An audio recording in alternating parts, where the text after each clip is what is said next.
Well, hello everybody. I'm going to do this live. It's a major live. It's very important. I call it the new book of Revelations, and what's occurring in the world today, especially with what a lot of people call New World Order. And we had some major recent developments. The Prime Minister of the Netherlands has quit. Packed her in, called her a day over illegal migration and immigration strategies for the Kingdom of Netherlands moving forward. And a lot of people have it wrong, especially a lot of what are classified as alt-right groups. They have it completely wrong.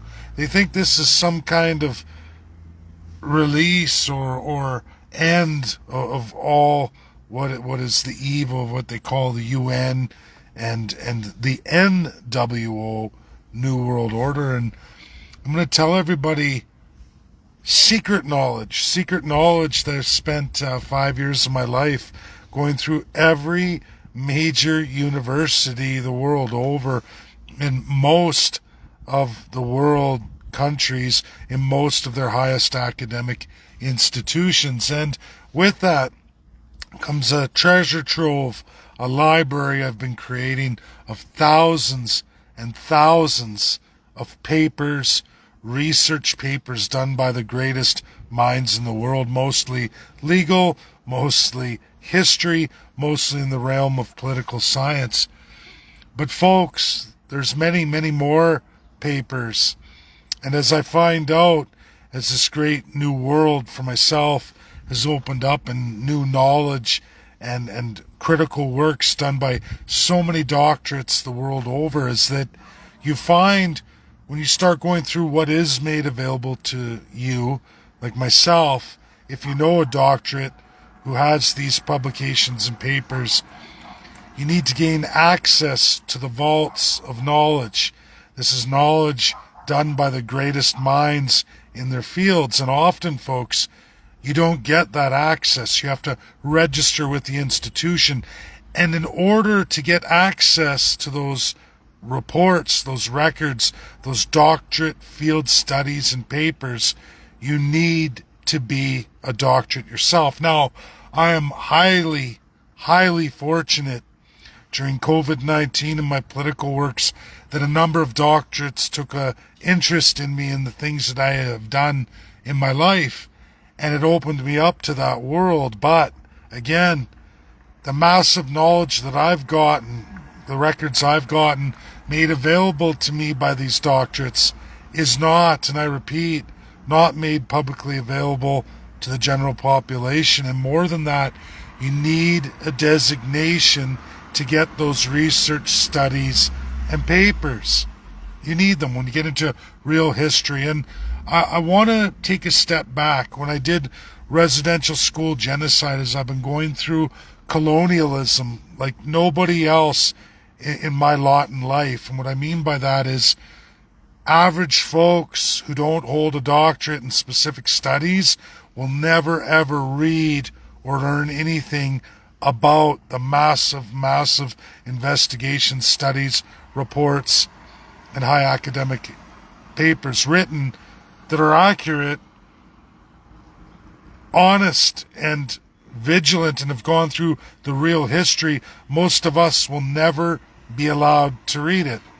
Most of these papers I wouldn't even have in my possession had I not gone through the source doctorate to get it. And it was their sheer kindness to give it to you. And even when you get those papers, and they reference so many at the end of every paper, they show you, as they put attachments, numerical sequenced, they attach references in all their papers saying, this is where I got this particular information. You'll find when you go to pull the paper, it sends you to an academic institution the world over, and then you find out, sure, you can have it, but you need to register your doctorate. You have to have a key, so to speak, to get that. So for as much as I have that the general population doesn't have, there's much more I'll never get. And I'm going to take us in time after the Northwest Rebellion of Alberta and the horrific atrocities committed by the Canadian government. up to that point, including that point and after. I'm going to take us on a journey. I have 15 papers in the entire world on colonial Germany that I hold that goes into one side of looking at things, and that side, very limited world over, is the side of what was a Jewish German and what was their role and responsibility in Southwest Africa, known as West Africa today, known as South Africa that would become the apartheid it became and go through everything into the 90s. And specifically, we're talking about the end of 1884 going into 1885, all the way up to the conclusion of World War I. What were Jewish Germans in colonial constitutional monarchy Germany? What was their role in Southwest Africa genocide?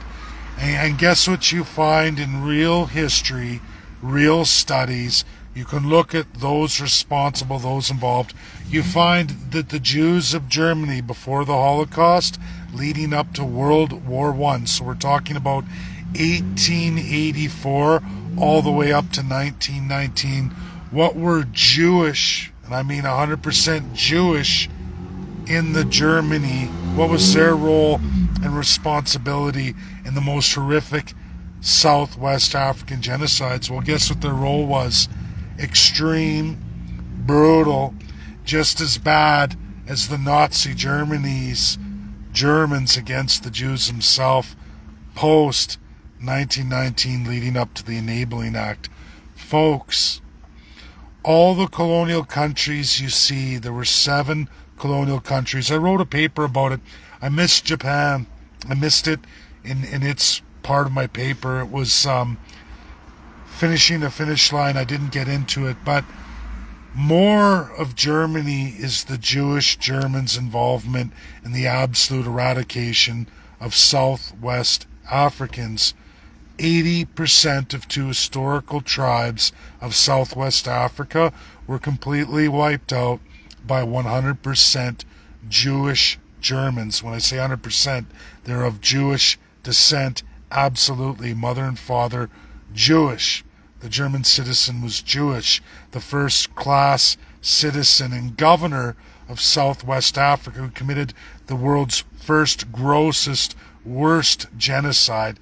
When I say that, I'm talking about, and this is going to get into 18 plus, where this governor, this Jewish governor of Southwest Africa, ordered bodies exhumed of Africans, where their skulls were studied, measured, brains measured, massive experiments done on Africans of those 2 tribes to justify the fact that they were not human beings. And it's all clearly fraudulent, clearly fiction, as what was done to the Jews in Germany there and after. But it began with Jewish Germans. You can look at the governor of Southwest Africa, what he did, what he went through, and he was 100% Jewish. When Germany and that colonial state didn't push that on the people. Now, folks, why I get into all this is the fact that no race in the world of the earth, of the human race, is immune to the ability to be the worst kind of horrific proliferators of genocide and crime. There's no other example, except for every human race of every religion and creed has participated in the ability to be the most evil. The first recorded experiments, the first recorded measuring of skulls and checking brains and doing all these human experiments was done by a Jewish of Germany during colonial Germany's aspirations in Africa. It was a race to see who would be the greatest colonizer in that state. And this is the reality, and this isn't shared. Now, what we're seeing today, what happened with Netherlands Prime Minister and his resignation over immigration. Netherlands is 17 million people. Canada is 40 million people. The rate of illegals that flood Netherlands, which is astronomical. It's unbelievable how many boats show up in colonial Netherlands aftermath. The reality is disrupted family function here and everybody's back. They were doing a library.